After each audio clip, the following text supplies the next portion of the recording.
집값이 하락하게 되면 저희가 담보 비율이 부족해지는 거지 않습니까? 그렇죠. 그랬을 때 은행권에서 혹시 그러면 대출금을 일부라도 상환하려고 들어오지 않을까요? 그거 뭐 너무나 당연한 거 아닙니까?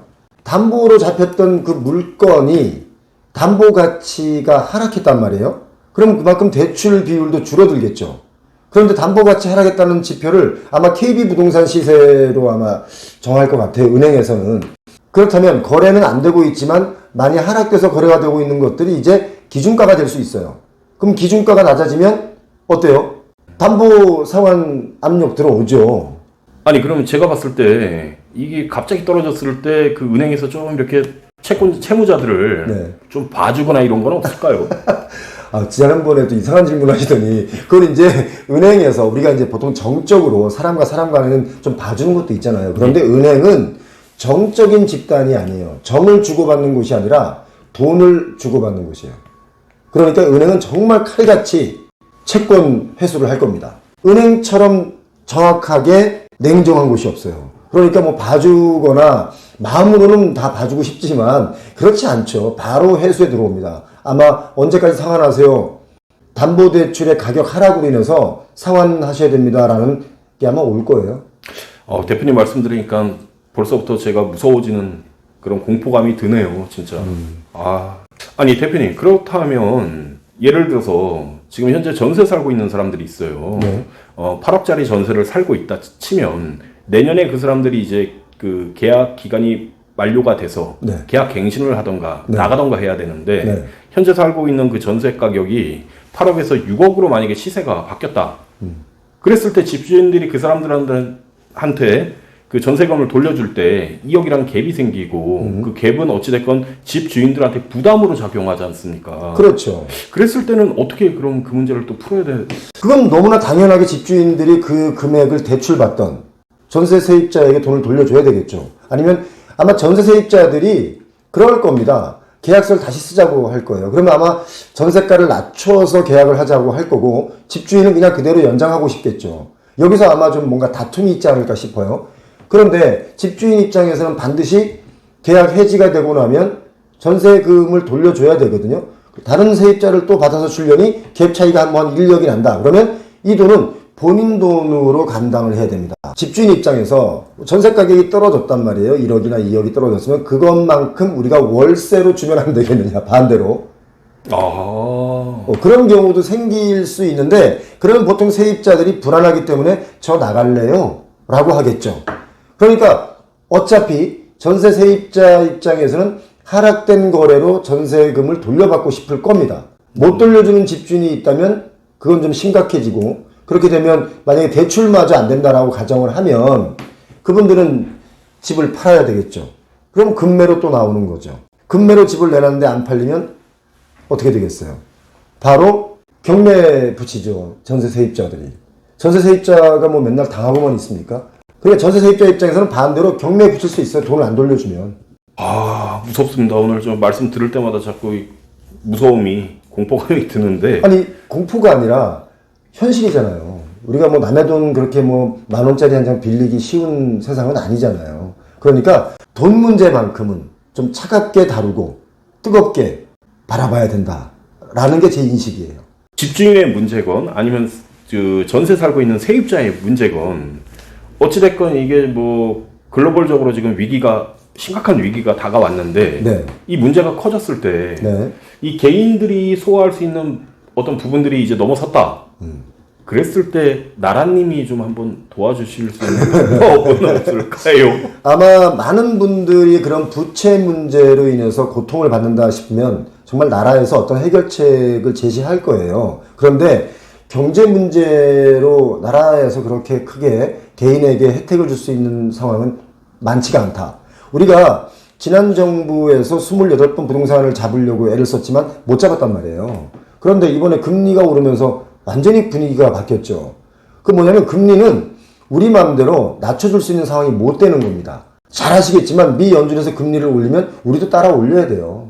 우리 물가는 뭐 중요하지 않습니까? 우리도 물가 잡아야 되거든요. 대표님 말씀도 맞는 말씀이긴 한데 그래도 국민이 어려운데 좀 도와주고 뭐 그럼 뭐 그건 나라 망합니다. 베네수엘라처럼 됩니다. 굉장히 심각한 상황이 오는 거예요. 정말 그렇게까지 갈까요? 힘든 과정을 겪는다는 것은 참 어려운 일이기는 합니다만, 그런데 한 번쯤 이 버블이 터져서 뭔가 정리가 되지 않으면 계속 시한폭탄을 안고 가게 되는 경우거든요. 지금 2020년, 21년 집값이 정말 미친 듯이 뛰었어요. 서민들은 꿈을 잃어버렸습니다. 이 꿈을 잃어버리면요, 가장 큰 문제는 희망을 잃어버린다는 거잖아요. 이게 집값이 오르는 게 그냥 오르는 게 문제가 아니고 국민들이, 서민들이 꿈을 잃어버리게 만들었다는 게 굉장히 큰 문제라는 거예요. 우리가 왜 사냐면 꿈이 있기 때문에 사는 거거든요. 근데 꿈을 잃어버렸어. 내가 내 집 마련하는 꿈 자체를 못 꿔. 이러면 문제가 생기는 거 아니에요? 그러니까 어차피 한번 버블이 터져야, 정리가 좀 돼야 내 집 마련 꿈을 꿀 수 있는 거라고 저는 보는 거예요. 그렇다고 해서 제가 뭐 버블 터져라 이렇게 응원하는 건 아니에요. 세계적인 현상, 우리나라의 현상이 지금 부동산 버블이 다 터져가고 있는 중이에요. 지금 중국도 불안불안하거든요. 한 번 터지면 연쇄적으로 터질 수 있어요. 그나마 중국은 중국이니까 그나마 지금 버티고 있는 게 아닌가 싶기도 하네요. 중국은 중국이니까 그나마 버텼지만 중국은 중국이니까 한번 터지면 크게 터지는 거죠.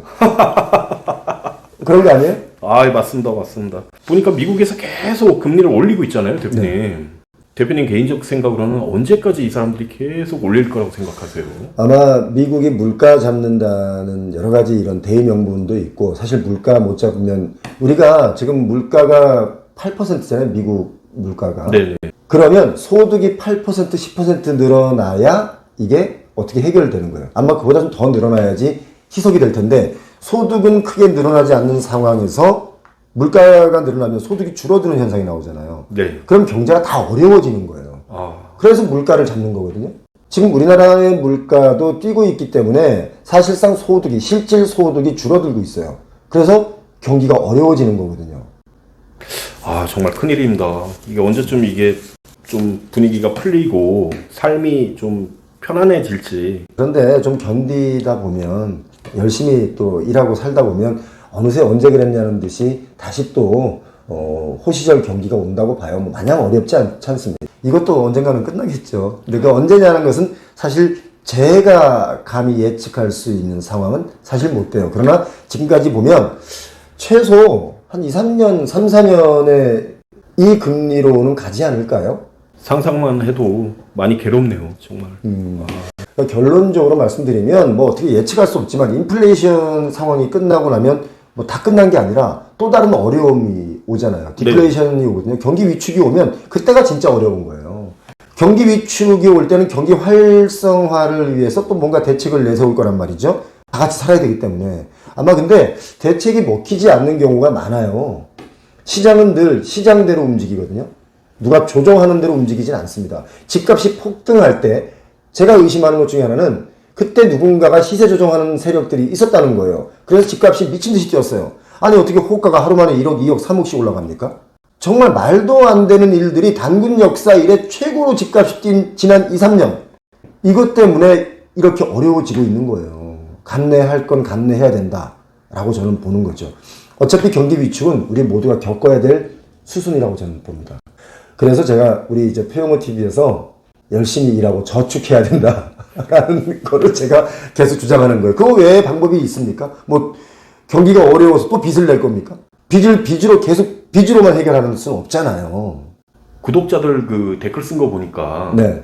그 구독자가 폭증하는 이유가 표용호 TV는 부동산 시장을 어느 누구보다 냉철하고 정확하게 바라보고 있다. 그래서 매수자들은 필수 조건으로 표용호 TV를 참고하면 손실을 보지 않고 합리적인 가격으로 매수할 수 있다는 점이다. 라고 이렇게 써 있더라고요, 댓글에. 그동안 어떻게 될 것이다.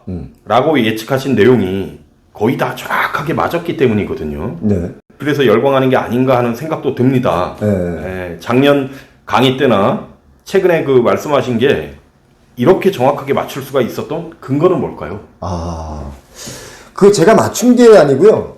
그런 지표들이 있지 않습니까? 뭐 거래량이랄지, 특히 GDP 대비 땅값이 너무 비싸고 부동산은 버블이 있다. 이거 뭐 제가 예측한 것도 있지만 실질적으로 지표가 이렇게 나와 있어요. 그리고 분양가도 높고 이미 비싸진 거예요. 그러니까 원화 가치는 많이 하락돼 가고 있는데 아파트 값은 많이 뛰었다.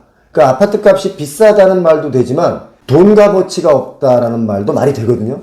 그러니까 너무 그 거품이 심하니까 이건 반드시 꺼질 수밖에 없는 상황에 놓였고, 특히 2020년에 코로나 때 정말 많은 돈을 풀어서 그걸 해결을 했기 때문에 반드시 그 돈을 걷어들이게 돼 있거든요. 걷어들이면 금리가 올라갈 것이 뻔하잖아요.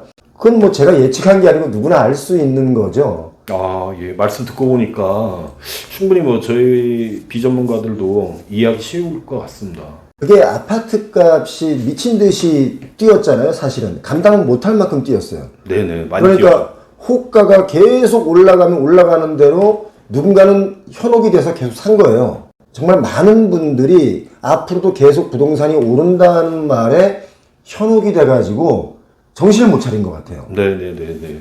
그 현혹이라는 단어가 어떤 의미냐면 내가 가지고 있는 정보 말고 외부에서 들어오는 정보, 오정보를 나도 모르게 믿게 돼서 정신이 혼미해져서 판단력이 흐려지는 게 현혹이라는 거예요. 예. 그러니까 그런 오정보를 받으면 나도 모르게 잘못된 선택을 할 수 있는 것들이 생긴다는 거죠. 아마 지난 2, 3년 동안의 부동산 시장이 그랬지 않았나라는 생각을 제가 하는 거죠. 오늘도 역시 또 말씀 듣다 보니까 많은 지혜를 얻어서 뭐 돌아갈 수 있을 것 같아요. 저도 공부가 되고 하니까 자주 오시면 좋을 것 같아요. 그리고 인상이 너무 좋으셔가지고 아마 잘 풀릴 것 같아요. 고맙습니다. 그리고 저 10만 넘었다 축하하고 그러려면 뭐 저 커피라도 한 잔 뽑아갖고 오시지. 저 뭐야, 참. 아이, 참. 제가 깜빡했습니다. 방송 끝난 대로 다녀오겠습니다. 아니야, 농담이에요. 오늘 고맙습니다. 감사합니다. 또 네. 찾아뵙겠습니다. 네.